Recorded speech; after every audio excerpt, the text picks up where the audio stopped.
कुछ राज दफन ही रहे तो अच्छा है। कुछ बातें अगर राज ही रहे तो इंसान की ज़िंदगी सलामत रहती है।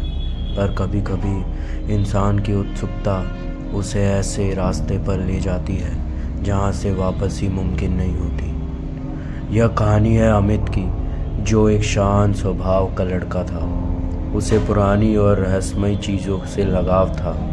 एक दिन उसने अपने पुश्तैनी घर का सबसे पुराना और बंद पड़ा कमरा, उस कमरे में चारों तरफ धूल और जाले ही जाले थे। लेकिन उसकी नज़र एक बड़े से लकड़ी के बक्से पर पड़ी।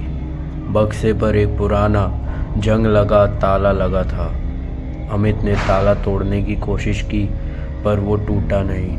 आखिर में उसने पास पड़ा एक लोहे का रॉड उठाया और ताले पर वार किया। ताला टूट गया और बक्सा खुल गया। अंदर एक पुरानी डायरी रखी थी और उसके नीचे एक कपड़े में लिपटी हुई कोई अजीब सी चीज़ थी।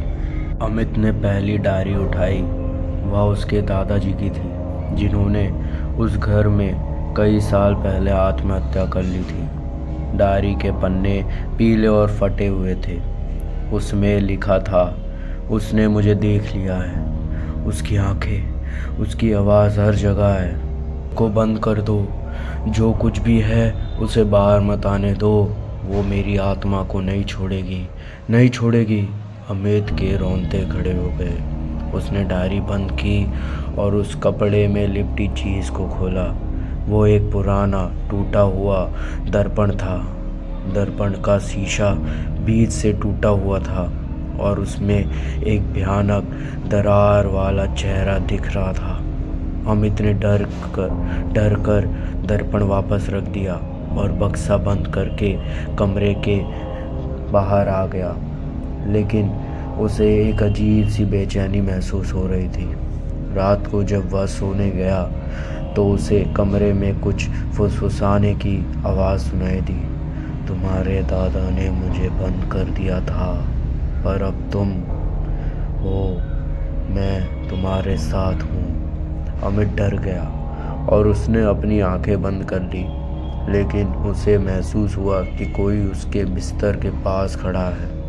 उसने धीरे धीरे आंखें खोली और देखा कि उसके कमरे के आईने में वही दरार वाला चेहरा दिखाई दे रहा है। अगले दिन अमित ने निश्चय किया कि वह उस बक्से को नदी में फेंक देगा। उसने बक्से को उठाया और घर से बाहर निकल गया। जब वह नदी के पास पहुंचा और बक्सा फेंकने ही वाला था तो उसने अपने पीछे से एक आवाज़ सुनाई दी, मत करना अमित, मत करना।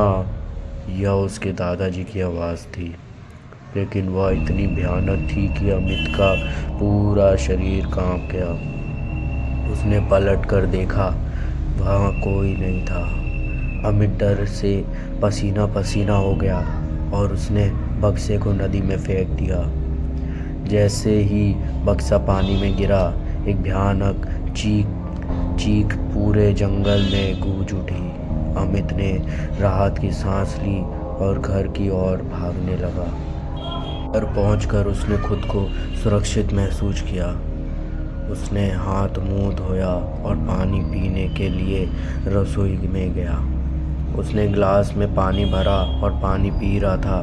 तभी उसे लगा कि कोई उसके पीछे खड़ा है।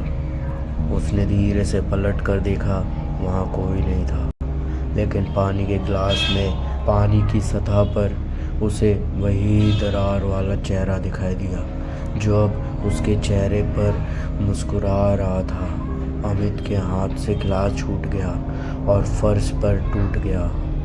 तभी उसे पानी परछाई में वही चेहरा दिखाई दिया और वह उसके सामने आ गया। अमित की चीख पूरे घर में गूंज उठी। अंत में एक आवाज़ आती है कि तुम्हारा राज अब मेरा राज है।